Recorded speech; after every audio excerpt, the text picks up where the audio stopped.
There was a time when no one actually cared about the visuals in an anime. If they did, there's no way studios would get away with stuff like this.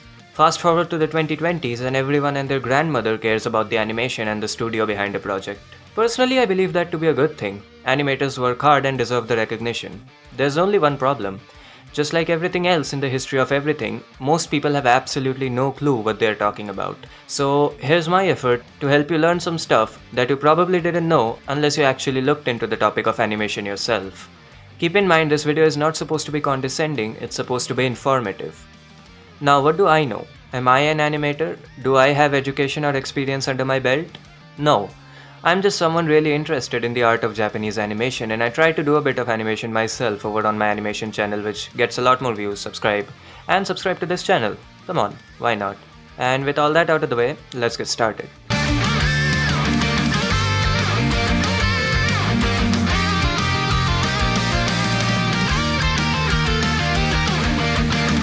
Low frame rate does not mean bad animation.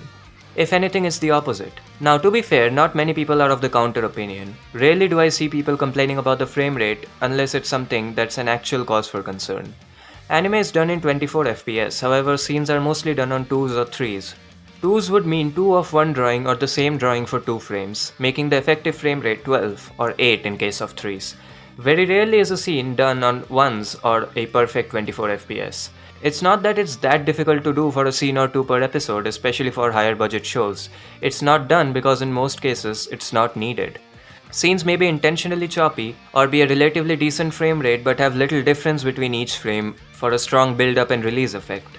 And also to get impact and weight across better. Please stop doing those horrible cursed 60 FPS anime videos, you're ruining the original work, please stop. Fate Babylonia, for instance, often had next to no in-betweens, intentionally having a choppy feel to it. Now, fluid animation doesn't mean no impact. The point is, a low frame rate in most cases doesn't mean bad animation by any stretch of the imagination. Smears or in-betweens are not bad art. We are entering the stuff toxic Attack on Titan fans were crying about a lot. The word fans being in giant quotation marks. Watching a scene, pausing in between, and seeing a smear frame or an in-between frame and calling it bad art, oh god. You may look at a scene and see that the characters are always on model, never distorted. You might think that it's well animated. Well, no, it's not. It's badly animated, in fact. Characters are supposed to appear distorted and off-model if paused in between keyframes to make the overall scene flow better. Otherwise, it would look stiff. In animation, if you want to move something from point A to point B, you don't do that just by drawing the thing across various points in between A and B. You distort it, you add these things called smears that makes it flow seamlessly. No matter the show, pause in between and you'll probably see smears. In-betweens, however, are often not distorted but just appear poorly drawn. That's because character designs tend to fall apart between keyframes, which is why the keyframes go through animation directors, who correct them to avoid in-betweens from going too off-model. Again, if you don't notice the bad art in motion, it's not bad art. Because trust me, there are shows where you can notice bad art in motion, Black Clover being a good example. Character acting is not bad art. The day people realize that there's much more to good animation than good action is the day I can die a happy man. Modern anime fans who talk about animation are essentially kids with the attention span of a hamster going through a caffeine overdose. Despite talking about animation, they fail to see anything other than action animation. Character acting often finds itself under the guillotine.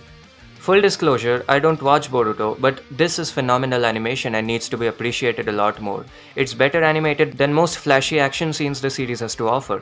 If you see a wild and, quote, ugly looking facial expression, in most cases, it's good character acting and people really need to start talking more about it. Like, really. The studio doesn't matter much.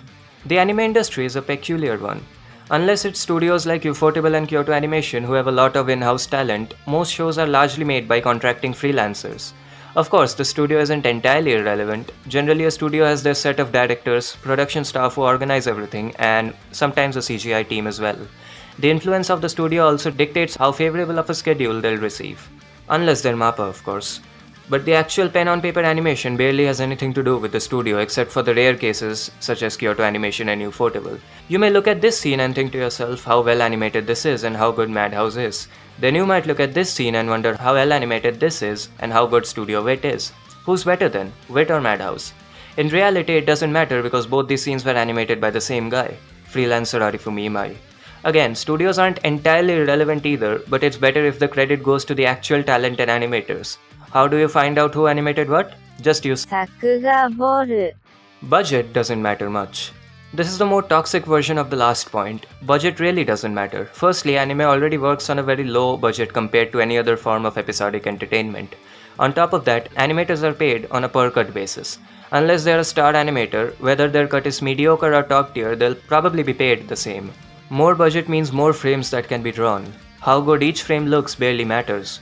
No one is victim to the budget stigma more than ufotable. I have mentioned this before. There is no way to confirm, but most sources pin episodic budget of Demon Slayer Season 1 at $80,000 per episode, which is one of the lowest budgets in mainstream modern anime history. Yes, lowest. Stuff like good quality CGI or techniques like rotoscopy often cost more.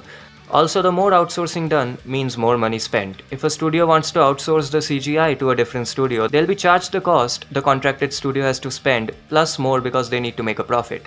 Compared to that, in-house will always be cheaper.